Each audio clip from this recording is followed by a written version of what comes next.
नमस्कार दोस्तों, आप सभी रीट अभ्यर्थियों का मैं स्वागत करता हूं YouTube channel Kuchaman online classes पर। दोस्तों अगर आप रीट की लेवल फर्स्ट या लेवल सेकंड से तैयारी कर रहे हैं तो दोस्तों ये मॉडल पेपर आप जरूर देख लें। प्रत्येक विषय के 10% रहेंगे दोस्तों। इस मॉडल पेपर के अंदर जो भी हमारे विषय हैं उनके 10% रहेंगे, इसलिए आप अंत तक इस वीडियो को जरूर देखिए दोस्तों। और ये हमारा रीट मॉडल जो पेपर है उसका नंबर 15 है दोस्तों। इससे पहले हमने 14 मॉडल पेपर चैनल पर अपलोड कर दिए हैं, जिसकी लिंक आपको डिस्क्रिप्शन में मिल जाएगी और प्ले लिस्ट भी बना दी गई है, जहां से जाकर आप दोस्तों बाकी के मॉडल पेपर भी देख सकते हैं। तो दोस्तों जो 6 विषय हैं, 6 विषय के 10% देखेंगे। आसानी के साथ आप देखते रहिए दोस्तों और कमेंट करके अपना आंसर भी बताते रहिए दोस्तों। चलते हैं पहले क्वेश्चन की ओर। सबसे पहले हम मनोविज्ञान के क्वेश्चन देखेंगे दोस्तों।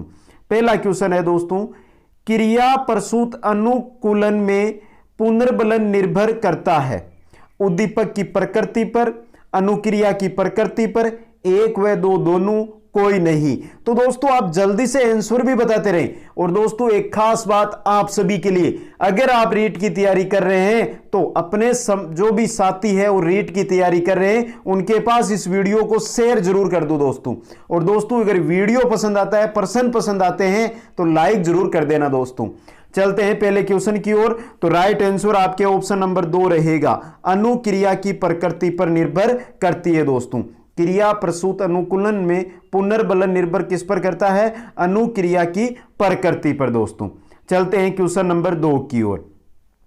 विभिन्नता का नियम प्रतिपादित किया किसने किया था दोस्तों? विभिन्नता का नियम डार्विन ने, सोर्सन ने, पावलो ने, कोई नहीं। तो बात हो रही है दोस्तों यहां पर किस नियम की?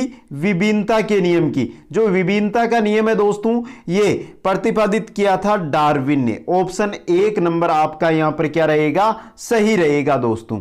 चलते हैं क्वेश्चन नंबर 3 की ओर। 3 नंबर क्वेश्चन है दोस्तों, धीमी गति से सीखने वाले बालकों के लिए अधिक उपयोगी सिद्धांत है। दोस्तों ऐसे क्वेश्चन लिए हैं जो रीट फर्स्ट लेवल और लेवल सेकंड दोनों के लिए इंपॉर्टेंट है दोस्तों, आप जरूर देखें इनको।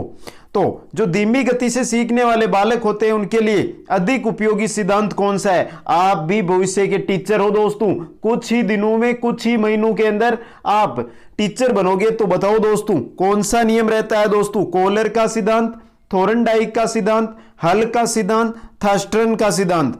तो दोस्तों धीमी गति से सीखने वाले बालकों के लिए अधिक उपयोगी जो सिद्धांत है वो है थोर्नडाइक का सिद्धांत दोस्तों।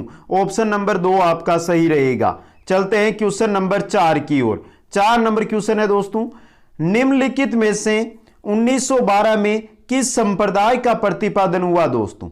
गेस्टाल्ट संप्रदाय का, प्रेरक संप्रदाय का, मनोविश्लेषणात्मक संप्रदाय का, साहचर्यवाद संप्रदाय का। जल्दी से बताओ दोस्तों 1912 में किस संप्रदाय का प्रतिपादन हुआ था? तो किस संप्रदाय का हुआ था? गेस्टाल्ट संप्रदाय का प्रतिपादन कब हुआ था? 1912 में दोस्तों। चलते हैं क्वेश्चन नंबर 5 की ओर।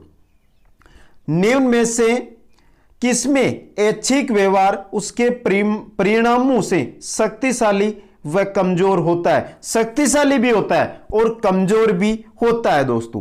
प्राचीन अनुबंधन में, क्रिया प्रसूत में, सूझ अधिगम में या स्वतः अधिगम में? तो दोस्तों क्रिया प्रसूत अनुबंधन के अंदर दोस्तों। ऑप्शन नंबर 2 है वो आपका यहां पर क्या रहेगा दोस्तों? सही रहेगा दोस्तों। चलते हैं क्वेश्चन नंबर 6 की ओर। जेम्स ड्रेवर ने मनोविज्ञान को किस प्रकार का विज्ञान माना है? अशुद्ध विज्ञान, आंशिक विज्ञान, शुद्ध विज्ञान, व्यवहार का शुद्ध विज्ञान। बहुत अच्छा क्वेश्चन है दोस्तों। जेम्स ड्रेवर ने जो मनोविज्ञान है उसको किस प्रकार का विज्ञान माना है दोस्तों? उसको शुद्ध विज्ञान माना है दोस्तों। याद रखना, बहुत इंपॉर्टेंट क्वेश्चन है दोस्तों, बहुत बार पूछा जाता है ये क्वेश्चन। चलते हैं क्वेश्चन नंबर 7 की ओर। सीखने का करना कौन से पक्ष से संबंधित है दोस्तों? ऐसे क्वेश्चन है दोस्तों जो आपने बहुत कम पढ़े, या तो पढ़े ही नहीं है और पढ़े तो 1-2 क्वेश्चन आपको कहीं पर पढ़े होंगे दोस्तों। बताओ जल्दी से। सीखने का गतिक क्षेत्र, सीखने का मनोवैज्ञानिक क्षेत्र, सीखने का संज्ञानात्मक क्षेत्र, सीखने का भावात्मक क्षेत्र। तो सीखने का करना कौन से पक्ष से संबंधित है दोस्तों? सीखने का गतिक क्षेत्र से संबंधित है दोस्तों। चलते हैं 8 नंबर क्वेश्चन की ओर। 8 नंबर क्वेश्चन आया दोस्तों, निम्नलिखित में से चिंपांजियों पर प्रयोग किसके द्वारा किया गया? चिंपांजी पर प्रयोग किसने किया था दोस्तों? कोपका ने, वर्दीमर द्वारा, कोहलर द्वारा, उपरोक्त सभी के द्वारा। दोस्तों अगर ये क्वेश्चन पसंद आ रहे हैं तो शेयर कर दो, दबाकर शेयर करो दोस्तों। हर एक मित्र के पास ये वीडियो, जो रीट का अभ्यर्थी है राजस्थान में, उसके पास ये वीडियो पहुंचना चाहिए। शेयर कर दो सभी, एक बार जल्दी से सभी साथी शेयर करो। 8 number question, right answer Kohler के द्वारा। तो चिंपांजी पर प्रयोग किसके द्वारा किया गया था? कोहलर के द्वारा दोस्तों। चलते हैं 9 नंबर क्वेश्चन की ओर। बच्चों के संज्ञानात्मक विकास को सबसे अच्छे तरीके से कहां परिभाषित किया जा सकता है? खेल के मैदान में, विद्यालय एवं कक्षा में, ऑडिटोरियम में, गृह यानी घर में। तो बात किसकी हो रही है? बच्चों के संज्ञानात्मक विकास की। तो संज्ञानात्मक विकास को अच्छी तरीके से कहां परिभाषित किया जा सकता है दोस्तों? विद्यालय एवं कक्षा में। ऑप्शन नंबर 2 आपका सही रहेगा दोस्तों। चलते हैं क्वेश्चन नंबर 10 की ओर, और मनोविज्ञान का अंतिम क्वेश्चन दोस्तों। एक शिक्षक के लिए सबसे महत्वपूर्ण क्या है? कक्षा में अनुशासन बनाए रखना, कक्षा में समयानुवर्ती होना, विद्यार्थियों की कठिनाइयों को दूर करना, एक सुवक्ता होना। एक शिक्षक की बात की जा रही है, तो शिक्षक के लिए सबसे महत्वपूर्ण दोस्तों है, तो बाकी जो 4 ऑप्शन है चारों के चारों ही महत्वपूर्ण है, लेकिन इनमें से सबसे महत्वपूर्ण कौन सा है दोस्तों? ऐसे ही क्वेश्चन होते हैं जो वहां पर आपको एग्जाम समय में वैसे भी दिमाग तो टेंशनों से भरा रहता है, और ऐसे क्वेश्चन आकर कंफ्यूज कर देते हैं। तो दोस्तों चारों ऑप्शन यहां पर महत्वपूर्ण लग रहे हैं, लेकिन सबसे महत्वपूर्ण है वो है दोस्तों 3 नंबर, विद्यार्थियों की कठिनाइयों को दूर करना दोस्तों। ये थे मनोविज्ञान के 10 क्वेश्चन। चलते हैं आगे, हिंदी के 10 क्वेश्चन देखेंगे। चलते हैं दोस्तों, 11 नंबर का क्वेश्चन है दोस्तों, गुच्छा में संज्ञा का प्रकार है। व्यक्तिवाचक संज्ञा, जातिवाचक संज्ञा, भाववाचक संज्ञा, इनमें से कोई नहीं। तो शब्द क्या है? गुच्छा। गुच्छा के अंदर दोस्तों, गुच्छा एक जाति समूह की बात कर रहा है, तो क्या होगा? जातिवाचक संख्या होगी दोस्तों। गुच्छा के अंदर कौन सी संख्या होगी? जातिवाचक संख्या होगी। किसी का भी गुच्छा हो सकता है दोस्तों। चलते हैं क्वेश्चन नंबर 12 की ओर। चेहरे चेहरे में कौन सा समास है?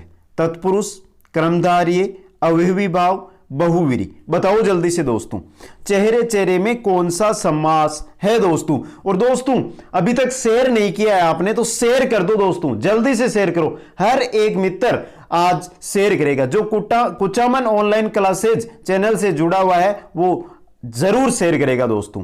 तो चेहरे चेहरे में कौन सा समास होगा दोस्तों? आपके चेहरे चेहरे में अवयवी भाव समास होगा दोस्तों। चलते हैं क्वेश्चन नंबर 13 की ओर। 13 नंबर क्वेश्चन है दोस्तों, निम्न में से कौन सा उपसर्ग संस्कृत का नहीं है? उपसर्ग दिए गए हैं, इनमें से कौन सा है जो संस्कृत का उपसर्ग नहीं है? जल्दी से बता दो दोस्तों, कौन सा नहीं है? वो अप, अभी, अनु, अन। तो दोस्तों जो अन उपसर्ग है वो आपके संस्कृत का उपसर्ग नहीं है, बाकी तीनों के तीनों संस्कृत के उपसर्ग है दोस्तों। चलते हैं क्वेश्चन नंबर 14 की ओर। 14 नंबर क्वेश्चन है दोस्तों, इनमें से कौन सा शब्द पत्थर का पर्यायवाची नहीं है? बुद्धर, पाषाण, ग्रावा, अस्म। बात किसकी हो रही है कि कौन सा शब्द है जो पत्थर का, जो पत्थर है उसका पर्यायवाची नहीं है? पर्यायवाची नहीं बताना है दोस्तों, जो पर्यायवाची शब्द है वो तो पता है, लेकिन कौन सा शब्द है जो पर्यायवाची नहीं है वो बताना है। बहुत अच्छा दोस्तों, पहला ही बुद्धर है जो पत्थर का पर्यायवाची नहीं है दोस्तों।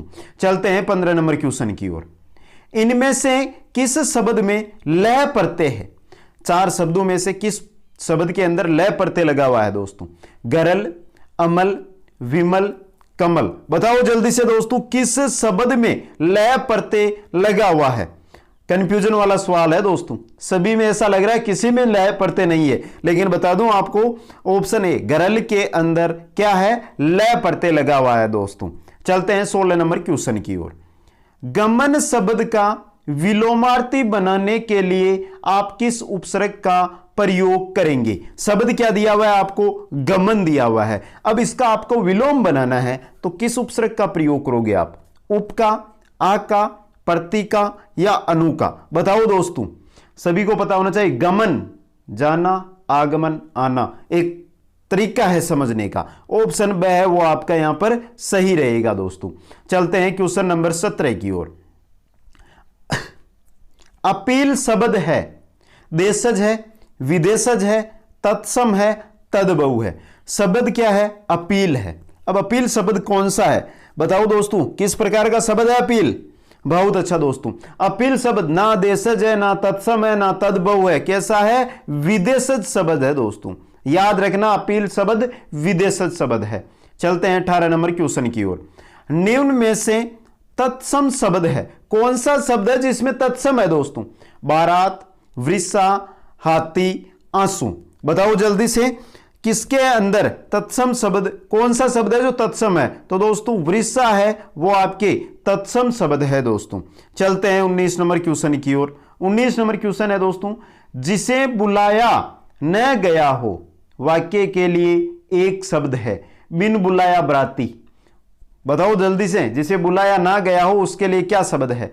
अनाहूत, अनिमेष, अनुगामी, अभियोगी। बता दो जल्दी से। तो दोस्तों जिसे बुलाया ना गया हो उसके लिए एक शब्द की बात की जाए तो शब्द रहेगा अनाहूत दोस्तों। ऑप्शन नंबर 1 आपका सही रहेगा। चलते हैं 20 नंबर और हिंदी के अंतिम क्वेश्चन की ओर दोस्तों। सच्चरित्र शब्द में संधि है, विसर्ग, व्यंजन, दीर्घ या अय्यादि। बात हो रही है सच्चरित्र जो शब्द है उसके अंदर संधि कौन सी है? तो कौन सी संधि है दोस्तों? सिंपल है दोस्तों, च च सामने दिखाई दे रहा है दोस्तों। आंसर आपके व्यंजन संधि होगी इसके अंदर। ऑप्शन बी आपका यहां पर सही रहेगा।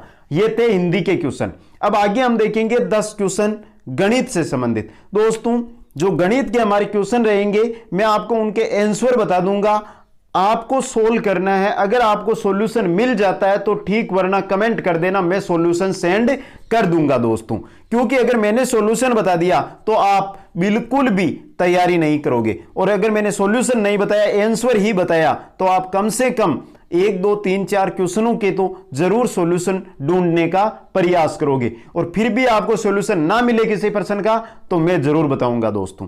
चलते हैं क्वेश्चन नंबर 21 की ओर। बहुत सिंपल क्वेश्चन है दोस्तों, क्या बताऊं इसका? तो 329/400 का दशमलव रूप होगा। अब इससे सिंपल शायद ही कोई क्वेश्चन होगा। करना क्या है, भाग दे दो, आंसर आ जाएगा, और आपका जो राइट आंसर रहेगा 21 नंबर का वो रहेगा ऑप्शन डी। आप निकालो दोस्तों, देखते हैं कौन कौन निकाल सकता है। चलते हैं क्वेश्चन नंबर 22 की ओर। 2 व्यक्तियों की आयु का अनुपात 3:2 है। इसमें से एक दूसरे से 5 वर्ष बड़ा है, तो छोटे की आयु ज्ञात करो। 3:2 दिया हुआ है। अब अनुपात को बढ़ाते जाओ दोस्तों। 5 वर्ष, जब दोनों में 5 वर्ष का अंतर आ जाए तो यह समझ लेना कि यही है दोस्तों। तो राइट आंसर रहेगा आपका डी ऑप्शन, 10 वर्ष। छोटे की जो आयु आएगी वो 10 वर्ष आएगी, बड़े की आयु 15 आ जाएगी। निकाल लो कितना होंगे दोस्तों। चलते हैं क्वेश्चन नंबर 23 की ओर। सबसे छोटी अभाज्य संख्या है। बात हो रही है अभाज्य संख्या की, और फिर भी किसकी? सबसे छोटी।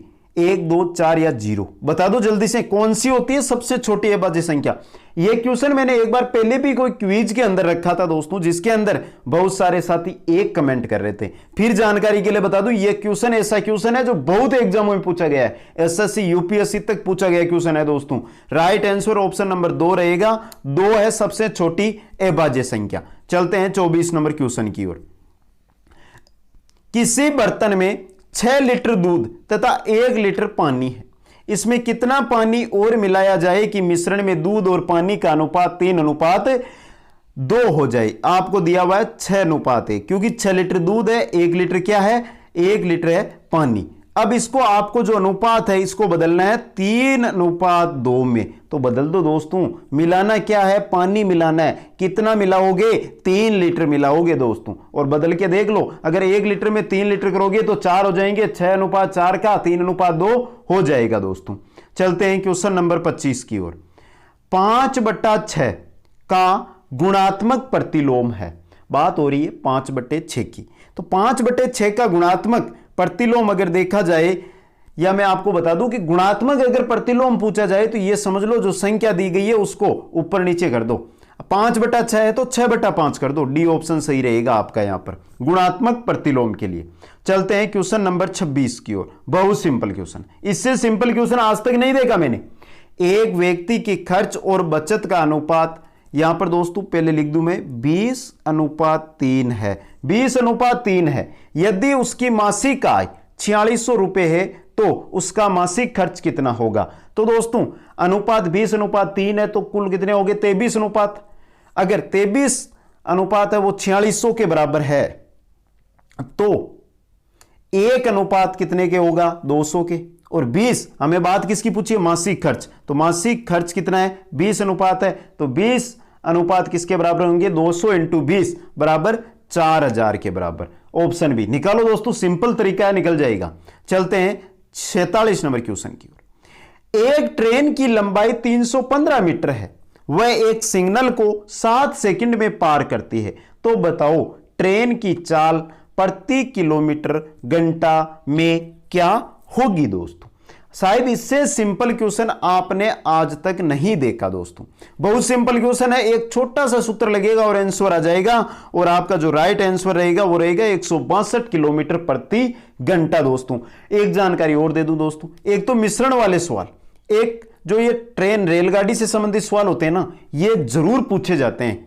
चलते हैं क्वेश्चन नंबर 28 की ओर।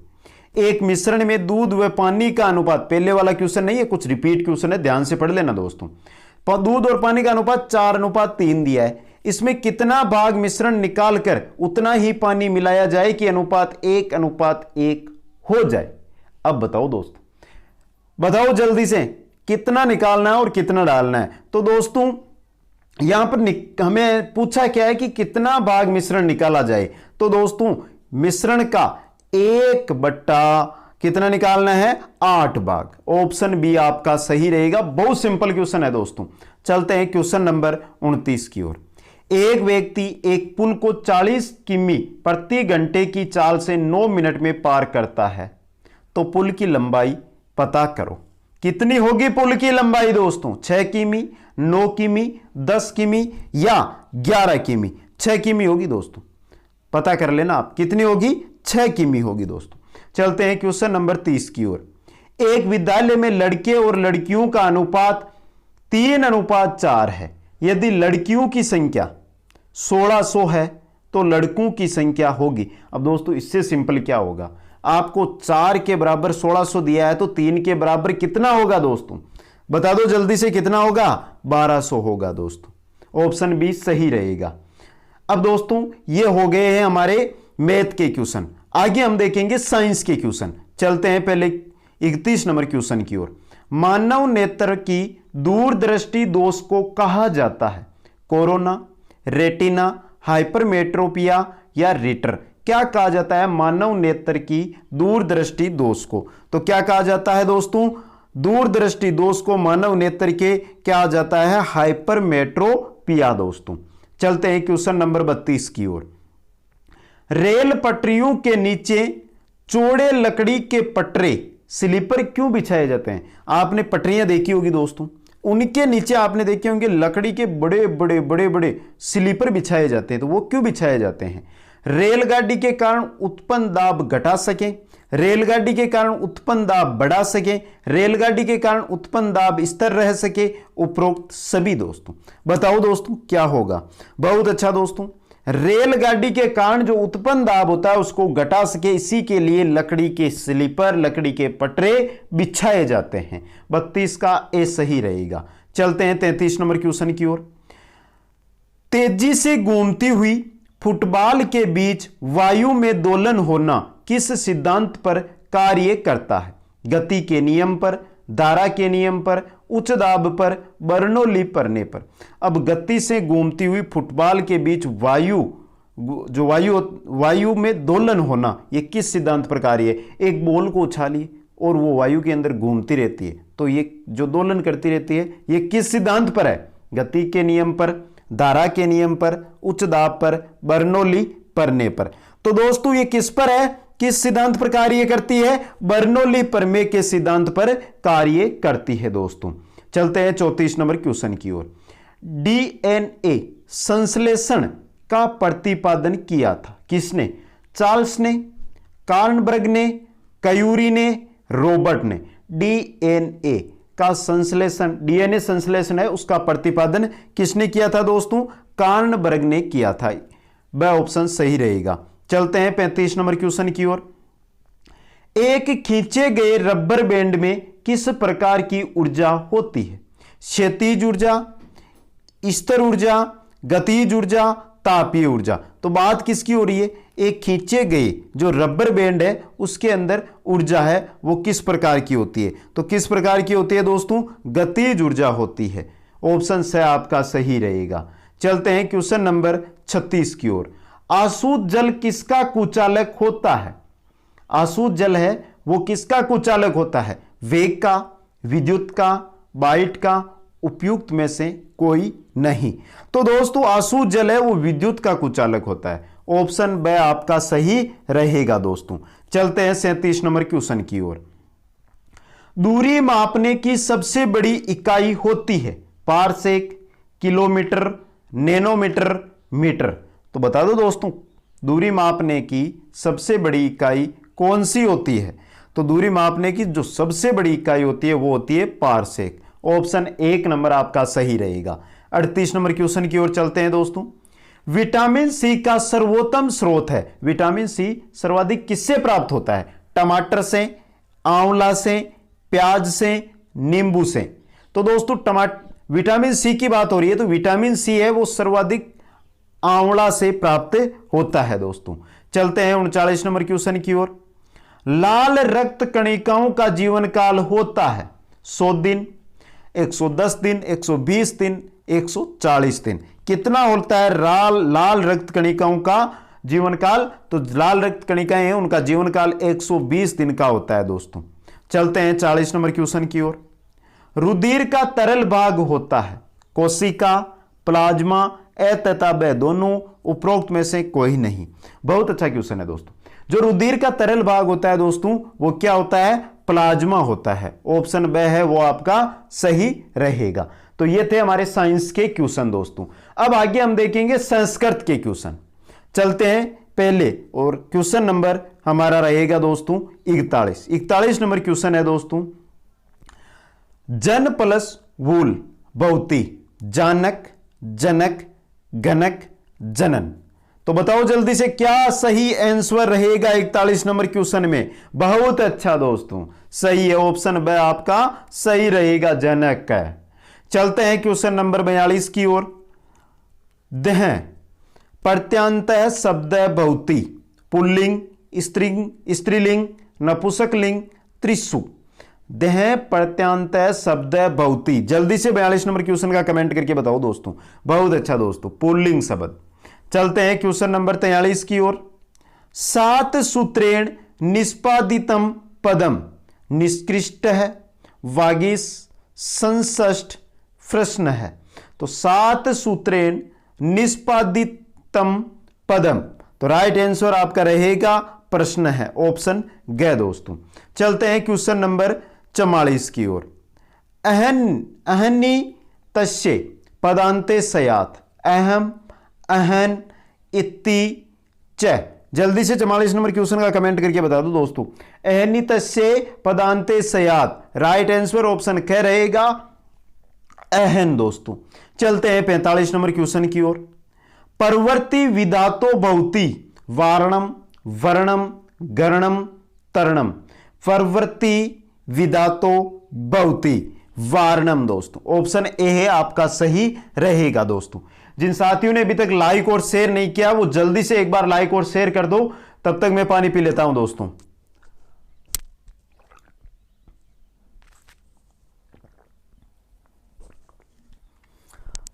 तो मित्रों सभी ने लाइक और शेयर कर दिया होगा। चलते हैं 46 नंबर क्वेश्चन की ओर। 46 नंबर क्वेश्चन है दोस्तों। विराम इति योगे विभक्ति सयात। विराम शब्द में कौन सी विभक्ति है? तृतीया, द्वितीया, चतुर्थी या पंचमी? तो कौन सी है दोस्तों? पंचमी विभक्ति है। ऑप्शन डी आपका सही रहेगा। चलते हैं क्वेश्चन नंबर 47 की ओर। लेप लोपे सती कस्मिन स्थाने पंचमी सयात अधिकरणे अपादाने उभ्यो कोहोनपि। तो लेप लोपे सती कस्मिन स्थाने पंचमी सयात, तो दोस्तों अपादाने, ऑप्शन भी आपका सही रहेगा। चलते हैं 48 नंबर क्वेश्चन की ओर। नियम पूर्वक विद्या स्वीकार्य वक्ता किम संयम सयात अधिकरण अपादान उभ्यो संप्रदान। बहुत अच्छा क्वेश्चन है दोस्तों और इंपॉर्टेंट भी है। अपादान ऑप्शन बी है वो आपका यहां पर सही रहेगा दोस्तों। चलते हैं क्वेश्चन नंबर 49 की ओर। साधु इति योगे विभक्ति सयात सप्तमी षष्ठी पंचमी या प्रथमा। साधु शब्द में विभक्ति कौन सी है दोस्तों? सप्तमी, ऑप्शन ए आपका सही रहेगा। चलते हैं 50 नंबर और संस्कृत के अंतिम क्वेश्चन की ओर। विचार विश्लेषण प्रश्न पूछे जाते हैं गद्य में, पद्य में, व्याकरण में या अनुवाद में। तो दोस्तों विचार विश्लेषण प्रश्न है वो गद्य के अंदर पूछे जाते हैं दोस्तों। अब अंत में हमारे 10 क्वेश्चन जो रहेंगे दोस्तों वो रहेंगे एसएसटी राजस्थान जीके या सामाजिक के क्वेश्चन दोस्तों। तो दोस्तों जिस भी साथी ने अभी तक लाइक और शेयर नहीं किया है वो लाइक कर दें दोस्तों, और एक बार सभी रीट अभ्यर्थियों के पास शेयर जरूर कर दे दोस्तों। और दोस्तों अगर पटवार की तैयारी कर रहे हैं तो जल्द ही पटवार के भी मॉडल पेपर शुरू कर देंगे दोस्तों।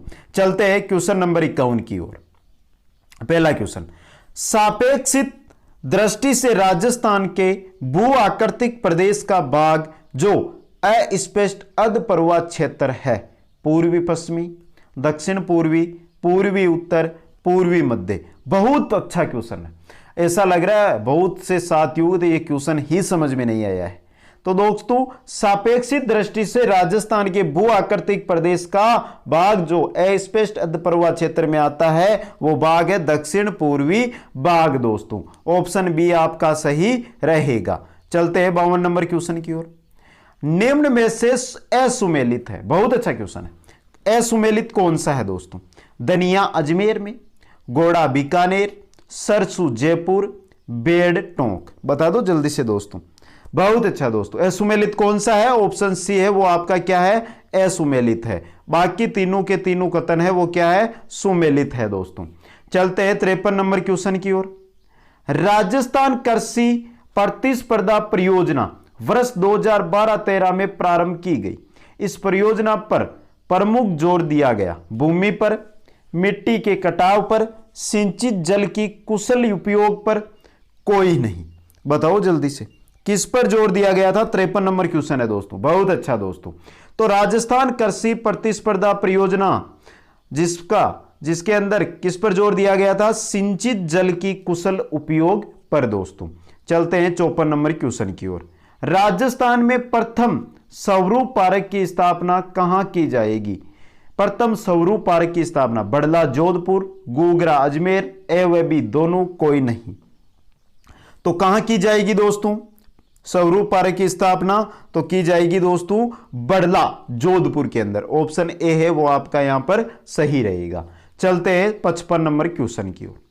शेर शाह ने किस शासक के व्यवहार से रुष्ट होकर मारवाड़ पर आक्रमण किया था दोस्तों? कल्याणमल, गंगा सिंह, उदय सिंह, मालदेव। तो किस शासक से क्रोधित हुए थे शेरशाह और मारवाड़ पर आक्रमण कर दिया था? तो किससे हुए थे? मालदेव से दोस्तों। ऑप्शन डी आपका सही रहेगा। चलते हैं क्वेश्चन नंबर 56 की ओर। राजस्थान के किस आंदोलन में सेवा संघ के साथ हुए समझौते को सरकार ने बोल्शेविक फैसले की संज्ञा दी? बिजोलिया किसान आंदोलन, बेगू किसान आंदोलन, मारवाड़ आंदोलन, बीकानेर किसान आंदोलन। तो किसको बोल्शेविक की संज्ञा दी थी? बेगू किसान आंदोलन को संज्ञा दी थी दोस्तों। चलते हैं क्वेश्चन नंबर 57 की ओर। राजस्थान संघ का निर्माण 25 मार्च 1948 को हुआ। इसमें राज प्रमुख किसे बनाया गया?